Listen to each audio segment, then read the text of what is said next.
இந்திய ரயில்வேயின் பொறியியல் அதிசயமாக தலை நிமிர்ந்து நிற்கும் புதிய பாம்பன் ரயில் பாலம். மண்டபம் ராமேஸ்வரம் தீவை இணைக்கும் வகையில் மிக பிரம்மாண்டமாக கட்டி முடிக்கப்பட்டுள்ளது. கடல் வழியே இந்த பாலத்தை கடந்து செல்லும் கப்பல்கள் தடையின்றி செல்லும் வகையில் அமைக்கப்பட்டுள்ள செங்குத்து தூக்கு பாலம் 17 மீட்டர் உயரத்திற்கு செல்லும் வகையில் இந்தியாவிலேயே முதல் முறையாக நடுக்கடலில் அமைக்கப்பட்டுள்ளது இதன் முக்கிய சிறப்பம்சமாகும்.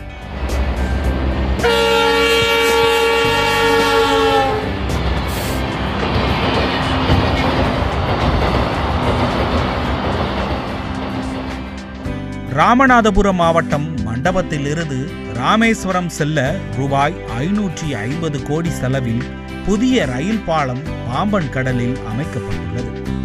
ஏறக்குறைய பணிகள் அனைத்தும் நிறைவடைந்துள்ள நிலையில் பாம்பன் பாலத்தின் நடுவே கப்பல் போக்குவரத்திற்காக அமைக்கப்பட்டுள்ள செங்குத்தாக ஏற்றி இறக்கும் அமைப்பு மற்றும் ரயில் வேக பரிசோதனை அவ்வப்போது நடைபெற்று வருகிறது.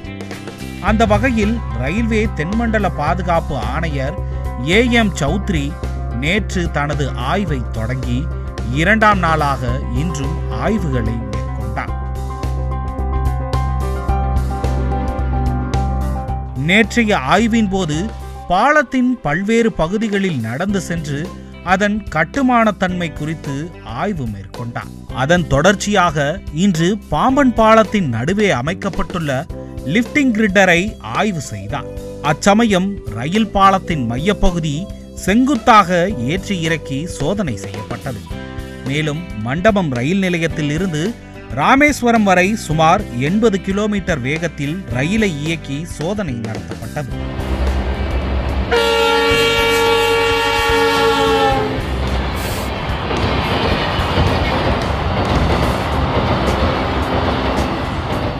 இதற்கிடையில் பழைய பாம்பன் ரயில் பாலத்தை தேசிய நினைவு சின்னமாக ஆக்குவது குறித்து ஆலோசிக்கப்படும் என்று மதுரை ரயில்வே கோட்ட மேலாளர் சரத் ஸ்ரீவத்சவா கூறியுள்ளார். Aspect of the bridge has been seen very closely, right from the sleepers, right from the structure, right from the bearings, the lift span, the lintel. So he's observed everything very closely. We had a trial run today in which we ran the train on the section speed from Mandapam to Rameshwaram. We also ran the train at 80 kmph over the bridge as a trial measure. Now we await the decision of the CRS as to what is going to be. He's going to assess the situation and then he's going to convey his decision and then we'll plan accordingly. It is 90 kmph is the section speed. The speed at the bridge is 80 kmph.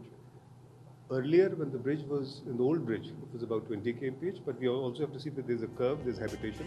So we'll see as we go along. 80 kmph is what we'll try to do. Lucknow ரயில் ஆராய்ச்சி வடிவமைப்பு தரநிர்ணய அமைப்பின் ஆலோசனையின் பேரில் பாலத்தின் கிரிட்டர்களை வடிவமைக்கும் பணி பாம்பனில் இருந்து சுமார் 60 கிலோமீட்டர் தூரத்தில் உள்ள சத்திரக்குடி ரயில் நிலையத்தில் நடைபெற்றது. அங்கிருந்து வடிவமைத்து கொண்டு வரப்பட்ட கிரிட்டர்கள் மற்றும் லிப்டிங் ஸ்பான் ஆகியவை பாலத்தில் பொருத்தப்பட்டுள்ளன. கடலில் 333 காங்கிரீட் அடித்தளங்கள், 101 காங்கிரீட் தூண்கள் ஆகியவை நிர்மாணிக்கப்பட்டுள்ளன. எதிர்கால தேவையை கருத்தில் கொண்டு இரட்டை ரயில் பாதை அமைக்கும் வகையில் அடித்தளமும் தூண்களும் அகலமாக அமைக்கப்பட்டுள்ளன. ஆனால் தற்போதைய தேவையை கருத்தில் கொண்டு ஒரு ரயில் பாதை மட்டுமே அமைக்கப்பட்டுள்ளது.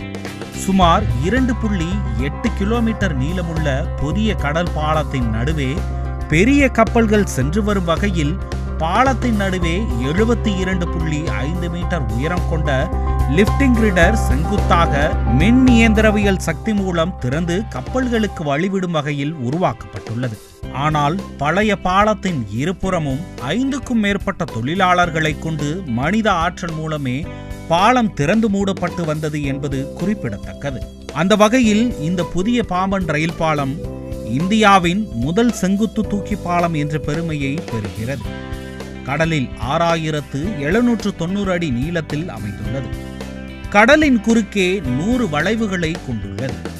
99 வளைவுகள் 18.3 மீட்டர் உயரமும் நடுவில் உள்ள செங்குத்து தூக்கி வளைவு 72.5 மீட்டர் உயரமும் கொண்டுள்ளன.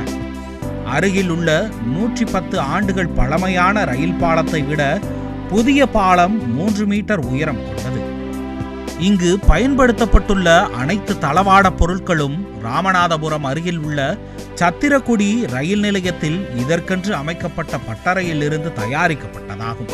கப்பல் போக்குவரத்து எளிதாக நடைபெறும் வகையில் முழு தானியங்கி அமைப்பில் எலக்ட்ரோ மெக்கானிக்கல் சிஸ்டம் மூலமாக 17 மீட்டருக்கு உயர்த்தும் வகையில் வடிவமைப்பு செய்யப்பட்டுள்ளது.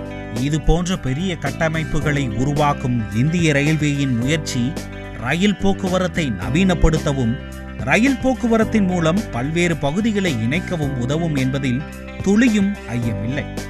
ஈடிவி பாரத் தமிழ்நாடு செய்திகளுக்காக மதுரை செய்தியாளர் சிவகுமாருடன் அசோக் சக்கரவர்த்தி.